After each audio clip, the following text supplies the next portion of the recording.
إذا مات الميت فإن أهله يجدون في أنفسهم من الحاجة إلى التعزية والمواساة، يجدون الشيء الكثير، وذلك يسن أن يعزى في الميت. لا يستحب لأهل الميت أن يفتحوا بيتهم ويذبحوا الذبائح ويستقبلوا الناس وما شابه، هذا لا يشرع لهم.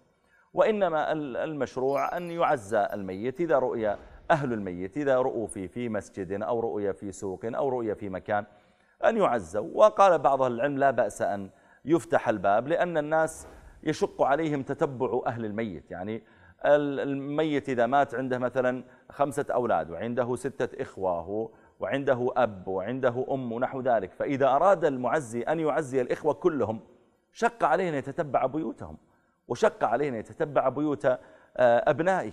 فإذا اجتمعوا في مكان وجاء المعزي وعزاهم فلا بأس في ذلك، وهي فتوى شيخنا العلامة الشيخ بن باز وشيخنا العلامة الشيخ بن جبرين وقول لعدد من أهل العلم.